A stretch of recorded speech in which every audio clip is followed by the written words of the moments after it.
welcome to the delayed and borderline budget bootleg set breakdown for V-EB08. So I'm currently on holiday, still in the US. This is late just because I've been on holiday and most of the videos you're seeing as of late were all pre-recorded, but I didn't have time to record this one before I left. So we're gonna go over the set breakdown for V-EB08. This is very late, like a total of 3 weeks or so, I think. And so I wish I could have done this earlier. I'm gonna work on the next one immediately after this so that the next one is actually going to be fairly on time. I mean, it's already late because this was supposed to be out on the day that whatever. So let's just get into this. So we're going to go over the 3 clans in this set, again mentioning that this is the meta that I played in Japan for the most, like this was the most important part of it. So this set meant a lot to me because it has the DP support, which initially seemed very lukewarm and then turned out to be super good. So we're going to break all of it down, going to go in the order of least favorite to most favorite as always. As of this set, we also got the limited Blaster Blade and Blaster Dark themed markers. So there's a bunch of like random rare stuff like that in this set that's also in English, which is very good. So without any further ado, let's just get started. So first things first, we're going to go look at Granblue. So Granblue got some really strong support in this set, arguably made them the best protect deck until OTT comes around, and then they're kind of tied for first place. In the end, Granblue really only loses to itself after this set, which means it just decks out if the games go long. But apart from that, this is a super strong wave of support. So let's begin by taking a look at the VR, the face of Granblue for now, which is Ice Prison Necromancer Cocytus. So he has a continuous during your turn. If you have 10 or more cards in your drop, he gets plus 10k, and if you have 20 or more cards, then he gets plus 10k and a crit instead of that 10k. So a 32k one crit beater, but even that 22k is already a lot. But this deck is capable of accelerating to that 20 really easily, and thus you're able to put on crit pressure from super early on, and therefore are able to choke your opponents, like have them at 2 or 3 damage and already like make them use up their counterblast, and then just kind of force them to PG or risk you checking crits with this deck. And the most important thing to note is that this is the one deck right now that plays 12 crit and plays the grade 1 PGs, because honestly right now with this deck you want to be playing those 12 crits because the deck draws a lot, as we'll see from a lot of the new cards. It recycles your pieces, like it does everything you need it to do, so it's overall just really good. See, the second skill though, which is what helps you fill up that drop zone, is act Vanguard Circle once per turn. You make an almost 1 and mill the top 4 cards of your deck, and then call up to the number of grade 3 cards in your soul plus 2 of cards from your drop zone to rearguard circles. So that wording might seem a bit confusing, so let me just explain it. Essentially, you pay the cost and then you call the number of cards from your drop zone that is initially just 2, but if you have 1 grade 3 in your soul, then you call 3. If you have 2 grade 3s in your soul, then you call 4. So you can use stuff like Romario from the last set to actually put grade 3s in the soul to be able to call more from the get-go, and therefore you're milling aggressively. Yes, it is 4, it is pretty hefty, but in exchange you're filling up a whole board pretty fast. So this skill is really powerful. Both skills are super strong. Sadly, Baskirk gets rotated out immediately thanks to this guy because he is just so much better, and there's a lot of other grade 3s in this clan that you want to be playing, like the Skull Dragons and a lot of the other grade 3s we're going to look at in this set. So really good card, and just honestly carries the deck super well. Up next is Greed Shade, the new best tool for Granblue in both premium and standard arguably, but especially in premium. So first skill isn't that fancy. During your turn, Vanguard Rearguard Circle skill, if your drop zone has 10 or more cards, he gets plus 5k, so nothing too fancy, just a 14k beater. But that second skill is where this card really shines. When placed on Rearguard Circle, you may discard 1, you mill 2, and then you return a card that's not Greed Shade from your drop zone to your hand. So this basically means that you discard anything, you mill 2, so that's already good because it's basically a free mill, and you take something back. So you're not losing anything from your hand, but the important thing is you can recycle PGs. You can recycle grade 3s even, like if you need to rewrite and stuff, or like if you didn't have like a grade 3, you can discard something, mill 2, and oh look, there's your grade 3 from those 2 that you milled, and you can take it to hand. It does all these amazing things, and in premium it also can recycle your heal triggers that you discard for G-guards, which makes this card just so insanely good. Like, you don't need to be an insanely good like combo card to be as good as this card. Like, just recycling cards so easily for such a little cost is just insane, and I feel like a lot of future support for Granblue is gonna be, you know, potentially maybe even hindered by this guy. I don't know if it's going to that extent, but This card is just insane, especially in premium. Next is Ripple Banshee. So when she's placed from drop zone on rearguard circle, you may Soul Blast 1 to draw 1 and she gets plus 4k. So a Soul Blast 1 for a draw 1, like we've had this in the past with previous Banshees, but instead of being a 6k, this one's a 12k with that skill. So honestly, really good card. The only thing is the soul isn't even an issue in this deck either. It's just that because you're milling so much, these extra draws like Ripple Banshee can actually cost you games. So you need to really be careful with when you draw the cards, because if you draw it at the wrong time, you might risk to actually deck out before your opponent, or deck out before you can finish your opponent. So that is going to be a bit of a problem going forward. But other than that, this card is really great in the early turns, like when you're kind of like still setting up and like getting to that 20 cards and drop. But I think after that, obviously you need to start calming down a little bit, otherwise you are going to deck yourself out in the next couple of turns. Next we have Master Swordsman Nightstorm. So Nightstorm makes his glorious return. So this time he has an on-place skill on Vanguard and Rearguard Circle. You may mill 2, and this unit gets plus 5k until end of turn. So nothing super fancy, but it is nice that it's an on-place. This makes it better in premium, because by being on-place, you're just... it doesn't matter what it is, it's better than the other cards, because the other cards are just like when placed, get a protect marker, whereas this is get a protect marker, mill 2, and then stride. So that's the good part. Then his second skill is also quite nice. Vanguard and Rearguard Circle skill when he attacks a Vanguard. If you have 10 or more cards in your drop, you make it almost one to draw once. So just like the Ripple Banshee, gives you a bit of an extra draw. Nothing too crazy. Obviously, it's not like I believe the Nightstorm that we had in the G era that was able to call something from your drop zone in the battle phase. That was quite an insane card. So not the same level of amazing, but a free plus, well, counterblast 1 for plus is definitely very nice. Next we have Storm Ride Ghost Ships. So he has a special skill, Continuous in Hand. This card cannot be normal called, so you can't guard with it, which like in one of my games in tournaments in Japan, I actually had a scenario where my opponent had a huge hand of like 8 or something, and he couldn't guard my like 33k attack because he actually had 3 of these in hand, and then like 3 grade 3s, no protect and stuff like that. So it was pretty miserable. But you know, this is just an important thing to know. You cannot call it to Rearguard Circle or Guardian Circle. He has to be called from the drop zone. So the second skill that makes it worth running him is when he attacks, he gets plus 15k until end of that battle, and then at the end of that battle you draw 1 and retire him. So again, another draw skill. Look at how much drawing Granblue is able to do now. So this card doesn't mill any more than the previous cards, but he still play cards like Rune Shade in order to actually get to the mill faster. But this card is good because he's a 24k beater on his own without any other effort, and he gets you extra cards in hand, and you can recall him next turn from the drop zone, and you draw a card on top of that. So overall, great card. You know, plays around Narukami a little bit too because he retires himself just like Skull Dragon. So overall, just a nice card. And then we have Alfeo as the countercharger for the deck. So when placed from hand, not from anywhere, if you have 10 or more cards in your drop zone, you may discard 1 to countercharge 1 and soul charge 1. So I don't see many people use this card. I think it is pretty alright, but it's not too crazy just because of the discard for, well, a countercharge that you don't even need that often because you don't use that many skills that counterblast either, apart from the Kokaitis and maybe the Nightstorm.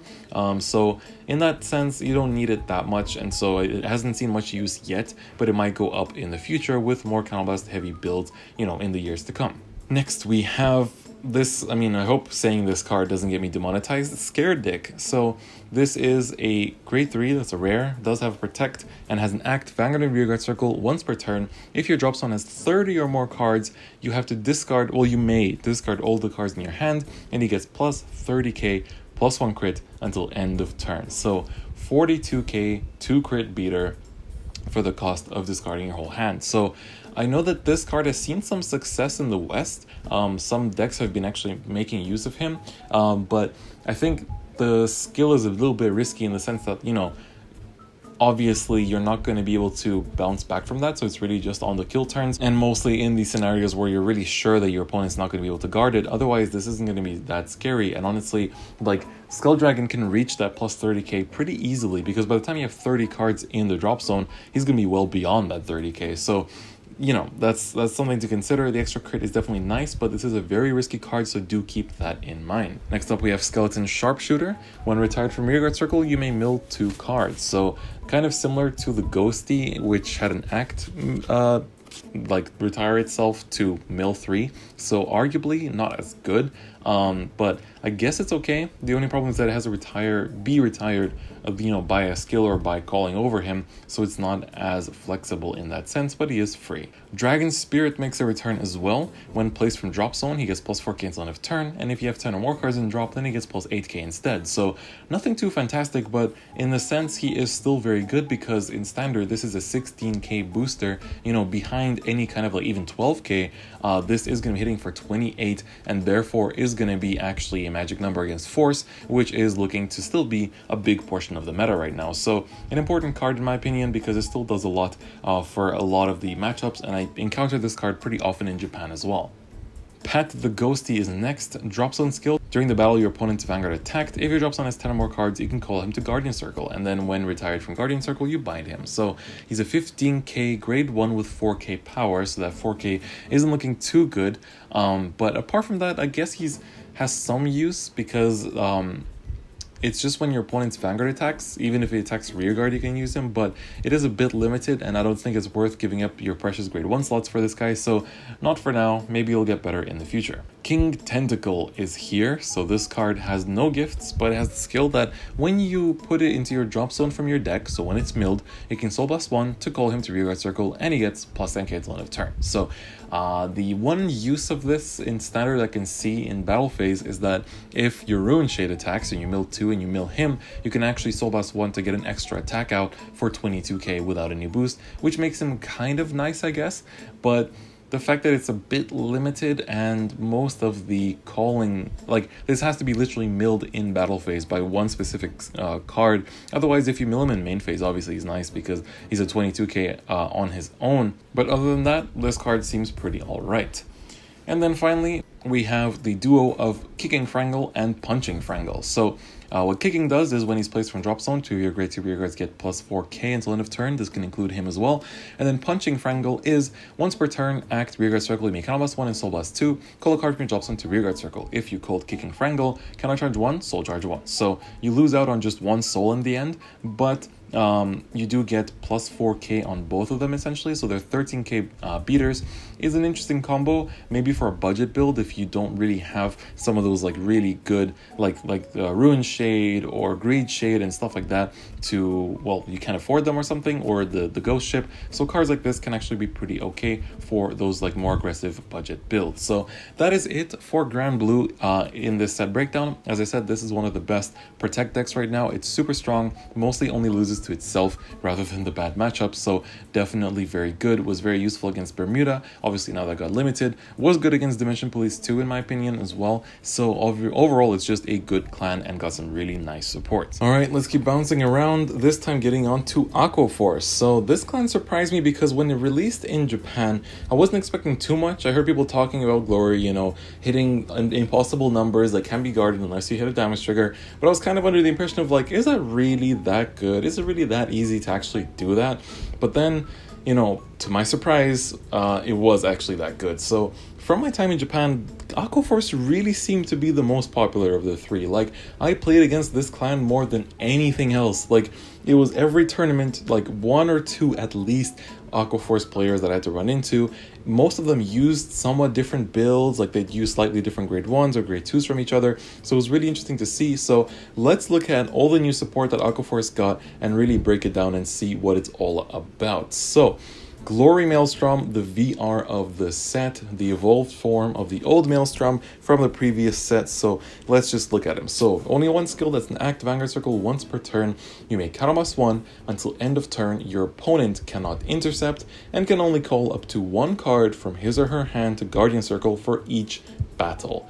If your soul has a card with Maelstrom in its card name, all of your front row units get plus 10k until end of turn. So what this means is, you counterblast 1, your opponent has to guard with 1 card against every single attack. So if you're hitting for 13 and they don't have 5ks in their hand, like they have to guard with a 10k. Like they have to guard with 1 card, period. So if you hit for a 28, they have to guard it with a 30. With a 20, and that's it. So if you can hit for 32 or 33 if it's against the Force clan, then they literally can't guard it unless they have a protect a PG, or if they have a protect or they have a defensive trigger. So that's the thing that makes this so scary, because it's an Axel clan, and there's several units that can power themselves up, even in Axel 2, to deny that one card guard. So, but even then, this is really scary, because you can do this every single turn. You can ride this first. Obviously, you're losing out on the 10k bonus,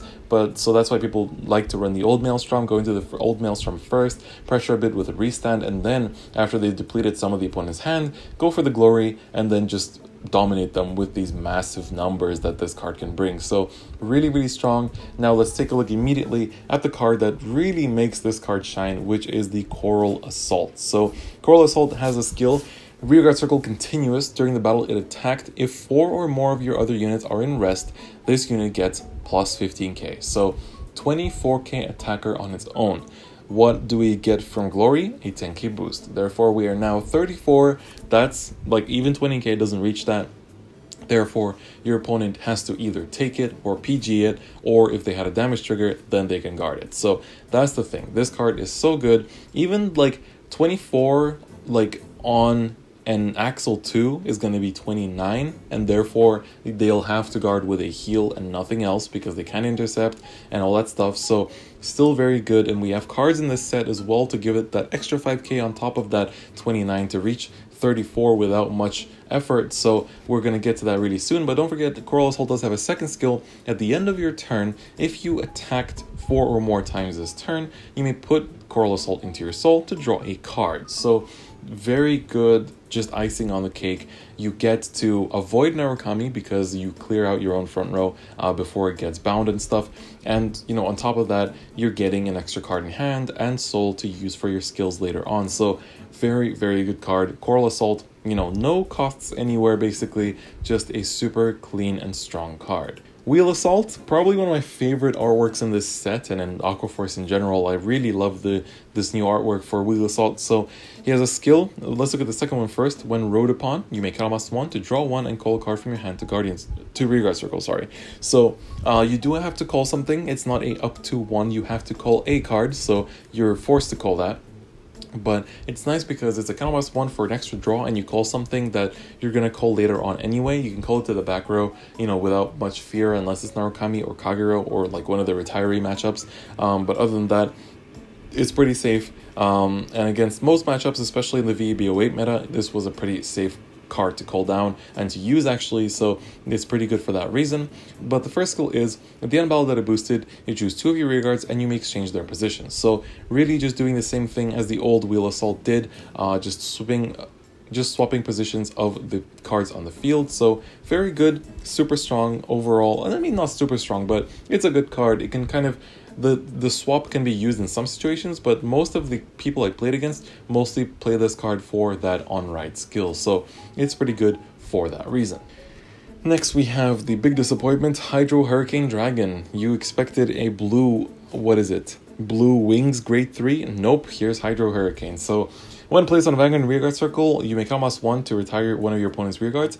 It's kind of nice, but +1 is pretty heavy in this deck, and even if you have the Penguin that can countercharge, but honestly, like, this isn't what the deck needed. Like, they don't care too much about retiring stuff because they want to end the game before they even think about controlling aspects. So yeah, not too great, but I mean, it's okay.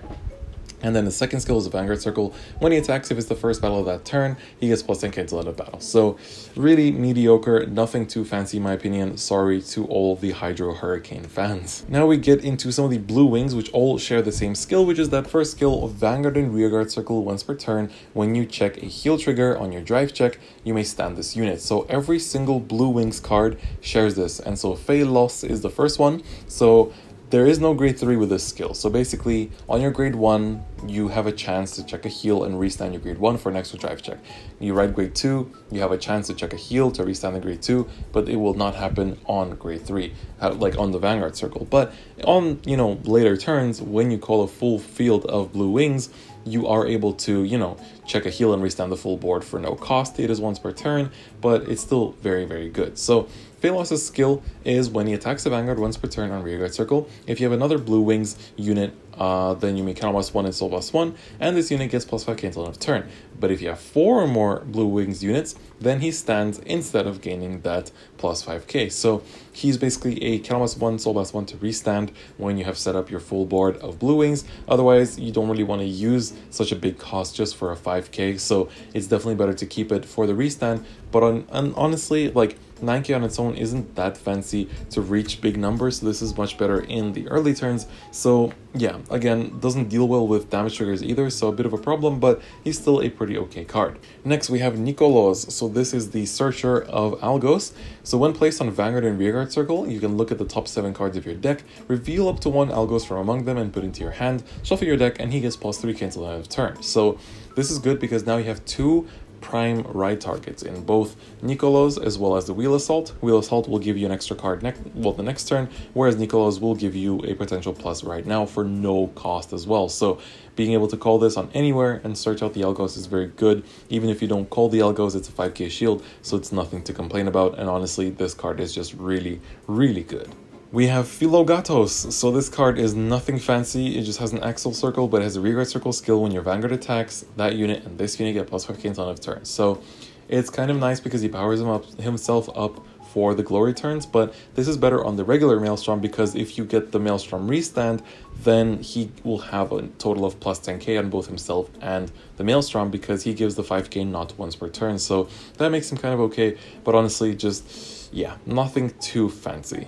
The next Blue Wings card is Simeon, so he shares the first same skill as all Blue Wings, and his second skill is Vanguard and Rearguard Circle Continuous. If you have no other Blue Wings units, then he loses 5k. This includes Guardians. So this card is an 11k base grade 2. That's about the only thing it has going for it, which is nice because it can hit, well, it doesn't even hit for defensives, but boosted by a 7k, it's going to hit force numbers at least without much, much effort.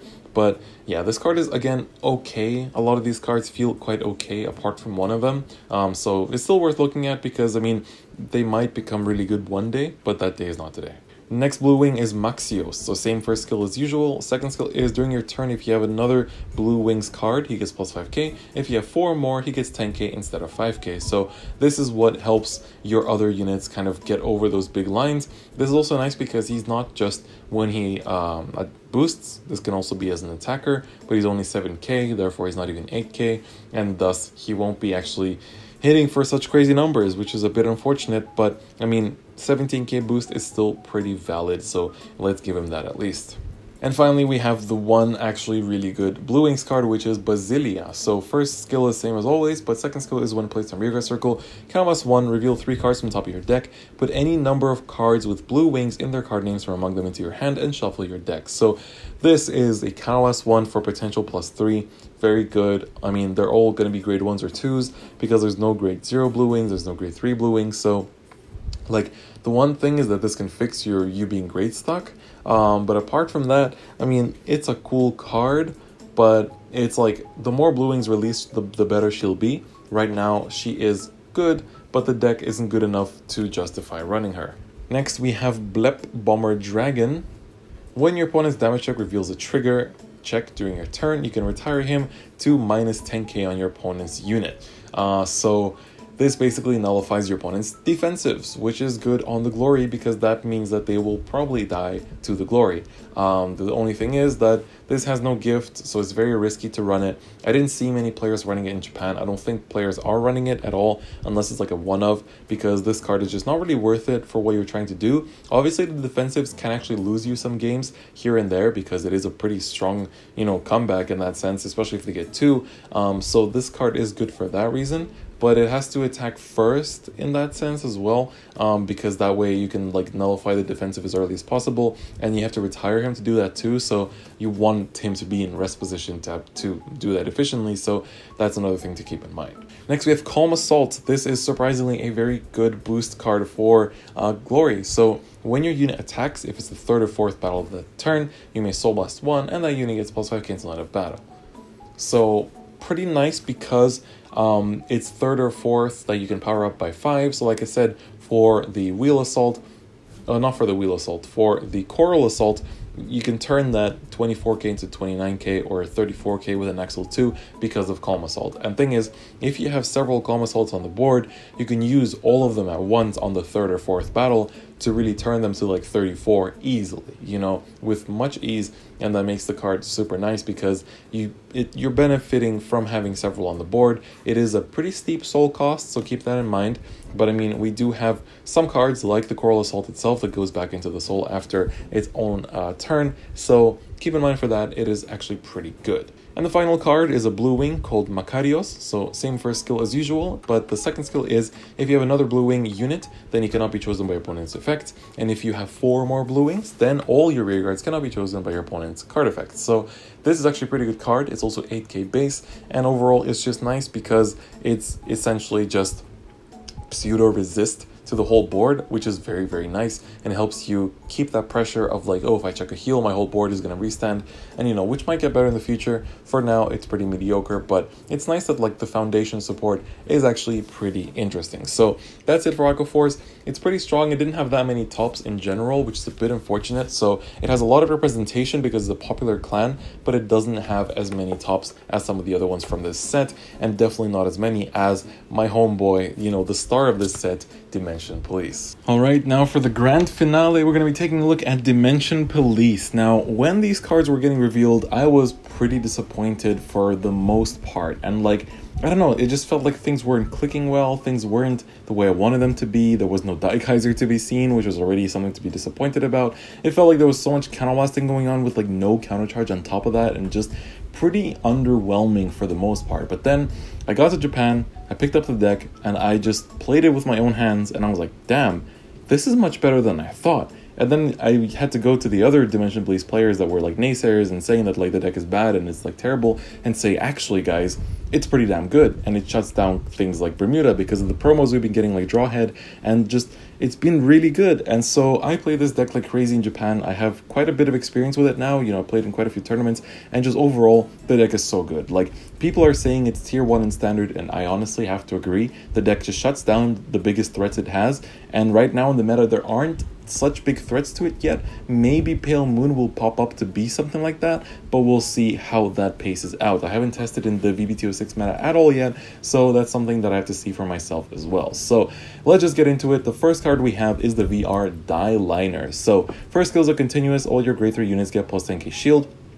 This does not give them intercept, so don't mix it up with Dynexus, but it's still very good because it's a 10k shield, lets you guard the small swings from a lot of decks like Novas, Aqua Force, Kagero even, doesn't necessarily add up such big swings either, and so it's really good for that extra defensive play, and you're able to actually just 2 to pass sometimes with just grade 3s, and that's definitely very nice because you don't, I mean, your grade 1s are cards you want to call, and with this deck, basically after the first Die Liner that you ride, all 3 other Die Liners will be just like things you want to guard with. Kind of same for Dizoras, you want to use them on that first turn that you ride a grade 3, and then you just want to discard the others because usually you won't have the counterblast to afford it. Great Dayusha is the only card that you don't want to drop for this unless you're really about to die and it's the only card you have, so that's just something to keep in mind. But speaking of Great Dayusha, his second skill is truly a Great Dayusha engine. So act, Vanguard Circle once per turn, you may counterblast 1, soul blast 1, look at the top 7 cards of your deck, reveal up to 1 normal unit from among them and put it into your hand, then shuffle your deck. If you reveal the grade 3, this unit gets plus 20k and plus 1 crit until end of turn. So whatever that grade 3 might be, it may be your Silbard, your Great Dayusha, your Dizoras, whatever you play, it will give him plus 20k and plus 1 crit. This puts him at 43k with the Force 1. Force 2 is played sometimes in this deck, but it's really not that frequent.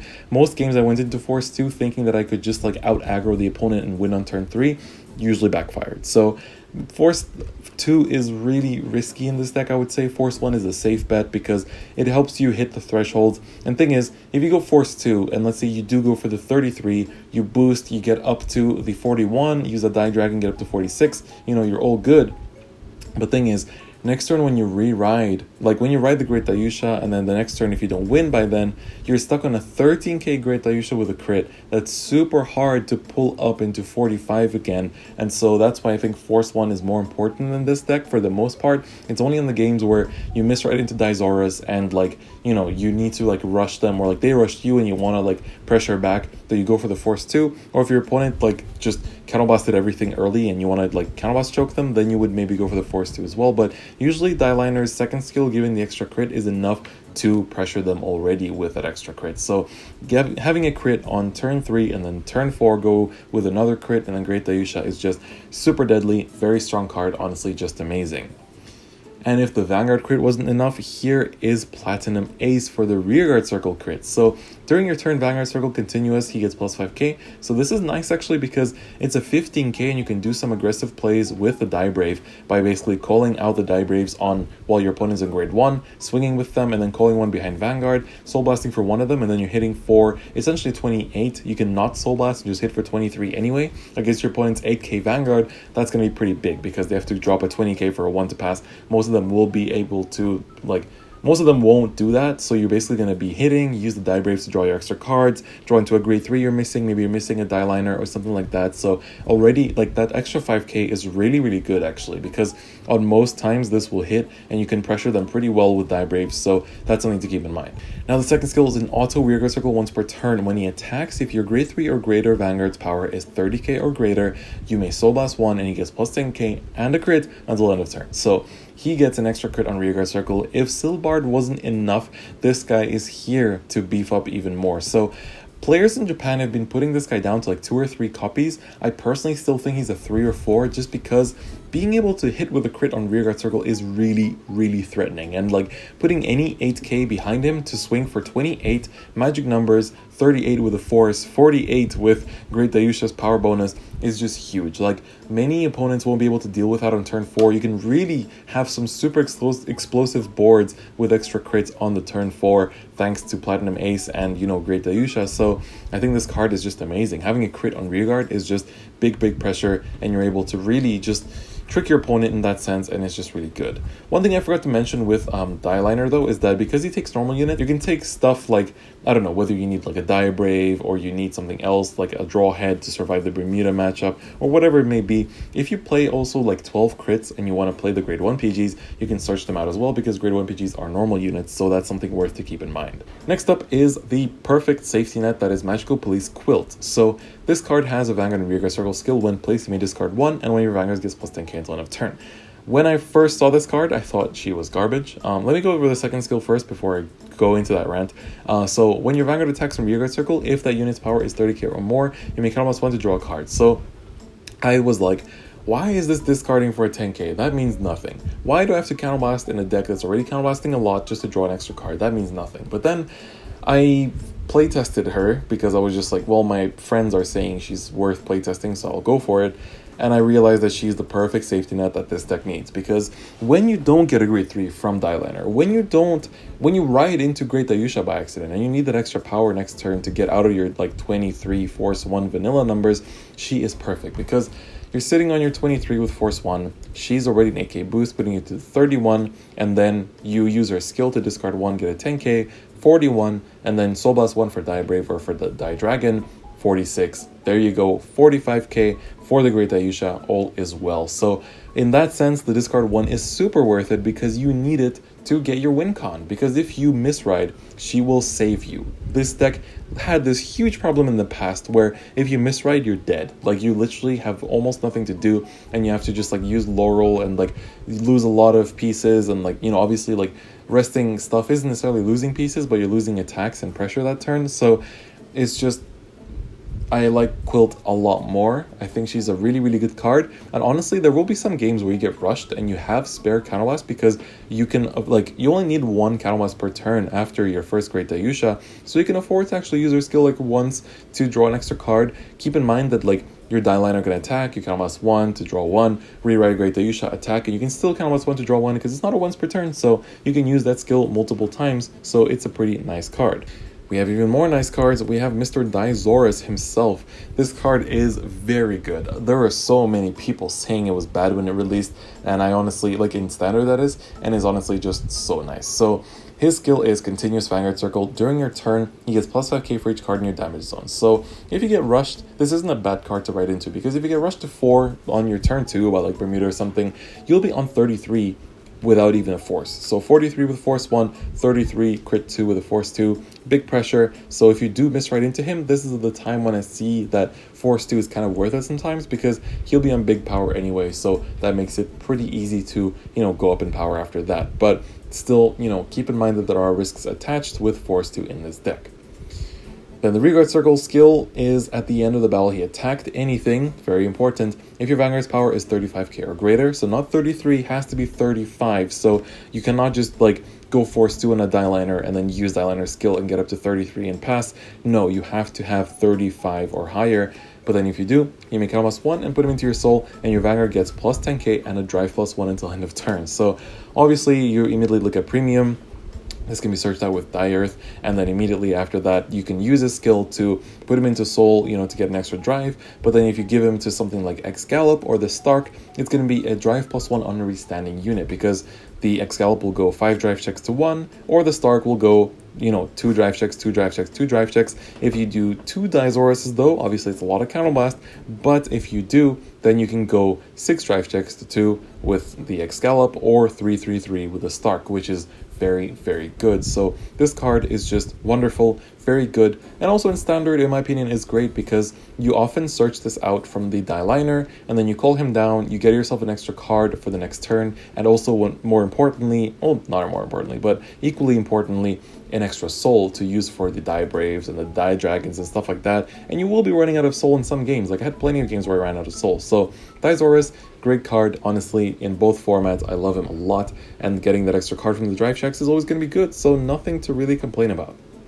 But on that topic, there are some cards we can complain about. First one of which is the Audion. So this card is pretty bad. So Vanguard Circle, act once per turn. You may Soul Blast a grade 3, put any number of your rearguards into your soul, and this unit gets plus 5k plus 1 crit until end of turn for each of those cards. So you can suck up your whole field if you want for a potential OTK, but if they have a PG, then it's not really doing much. So that's not necessarily all that great, and that doesn't make him all that amazing in my opinion. The second skill doesn't help either, because it's when he attacks, Soul Blast 3 until the end of that battle, your opponent has to call 2 or more cards at the same time when they call from hand to the Guardian Circle. So why is this Soul Blast 3 when Dimariner is a Soul Blast 1 for the same thing?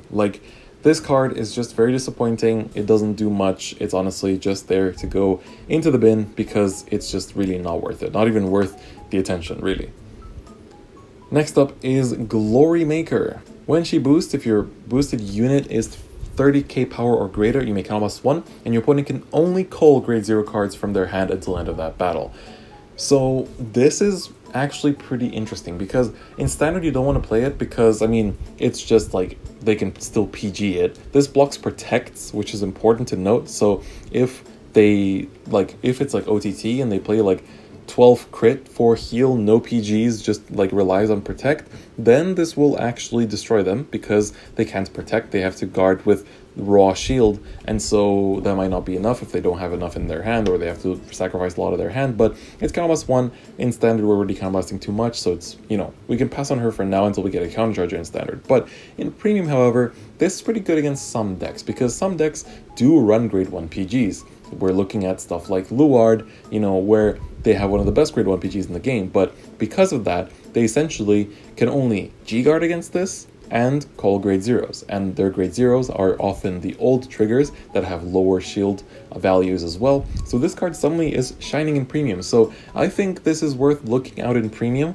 I still haven't uploaded my premium deck list because I'm still kind of tweaking some things here and there, but I think this card is definitely worth the attention, so have that as a hint. Next, we have Battle Unit Commandant Glegio. So this guy has no force marker, so don't get too excited, but his skills are interesting and they would be better if he had a force marker. I think this guy should have been instead of the grade 2, instead of the double rare that we had earlier. So when placed on Vanguard Circle, your opponent may counterblast 1. If they don't, you look at the top 2 and call them to Rearguard Circle. So that skill I like a lot if it had a force marker, because this would lead to a completely different deck build. It could actually allow for really interesting plays and stuff like that. So it's pretty unfortunate, but forcing your opponent to pay a cost, and if they don't, it's literally like Gridora. It's if you don't, I'm gonna plus, but it's even bigger plus than Gridora. Only thing is, it's when placed on Vanguard Circle, so it's not that good in that sense. Like if this came out in the G era, this would be pretty nice. And like if it had a force marker, this would be insane in premium, honestly. But unfortunately it doesn't, so nothing too great. Second skill is pretty cool too. It's Vanguard and Rearguard Circle. When your Vanguard is attacked, you may Soul Blast 1 and move up to 2 of your Rearguards to Guardian Circle. So it's kind of like a Gurgwit skill. It's incorporating a lot. It's like Redora and Gurgwit in one card, and it's just very interesting, but no force marker does make it pretty sad in that sense. So cool skills, really, really cool skills, but lacking in a very important way. Next is Quick Hero Active Mask, a card that I wasn't a big fan of, again, because of the counterblast early on, but now looking at a lot of the Western deck lists, this card seems to be getting more popular. So his skill is once per turn Rearguard Circle when your Vanguard attack. If that unit's power is 30k or higher, you may counterblast 1 to stand him. So why he's good is that obviously on a Force 1 or a Force 2, he's going to be hitting for either a plus 10k or a plus 1 crit, and therefore going to be giving you extra pressure.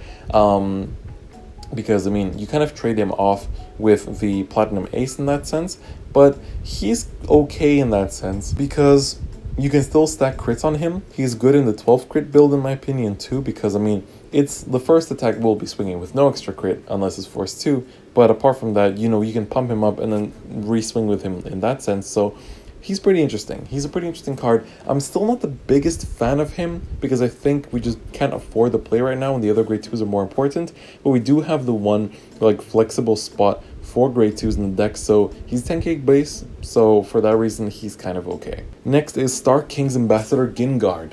Very simple skill, continuous Guardian Circle. If your Vanguard's grade is less than your opponent's, this unit gets plus 15k shield, and so 5k plus 15, 20k shield, basically the equivalent of guarding with a heal. Now in standard, obviously not that important because you're usually going to be the same grade as your opponent, but in premium, this is always good because in premium, this will be always guarding for 20k shield because on your opponent's turn, you're at grade 3, but your opponent is going to be a grade higher than you, therefore his skill will go off, giving you a 20k shield for all battles. So very cool. I think there's a very good defensive build for the DP that was very good and actually had a top somewhere, I think. So that focused on this card and other defensive plays because of Die Liner. So I think this card is very nice because of that. So 20k shield raw is just very, very good and a big plus in my opinion. So good card in premium. Next up is Jenna Laser. Act Vanguard and Rearguard Circle once per turn. You may rest a Rearguard and this unit gets plus 10k until end of turn. This might not seem that good because it's like, well, I have to rest something, so I lose a boost just to get a plus 10k. But honestly, this card can be an attacker of its own and also could be a booster for your Die Liner if you need it. Obviously, it doesn't commit to the threshold of the Die Liner for your other attacks like your Dizoris, but other than that, he's actually pretty good because you can rest like a draw trigger, which is clearly a 5k to a 10k trade, and actually resting anything will be a good power trade in that sense as long as you don't need the extra power. Like think of it this way, you put a Die Brave behind your Die Liner, and then your Die Liner uses the skill, goes up to 43 with the Force 1 boost, and then you use something like that Die Brave behind it, Soul Blast 1, give the Vanguard 5k, it's on 48, you don't need it anymore, so you can just rest it, and then have the Jenna Laser getting 10k, he's an attacker now for you and stuff like that, and then you're able to put a force marker on him if you want to and stuff like that. So honestly, this is a good card and one of the better grade 1s to be playing right now in standard DP. Next up is Dakgiri. This is a 9k grade 2. Act Rearguard Circle. If your Vanguard's power is 30k or higher, you may counterblast 1 and put him into your soul to draw 1, and one of your Vanguards gets plus 10k until end of turn. So it's interesting. Some people play tested this. I didn't even try, honestly, because I didn't find him that great.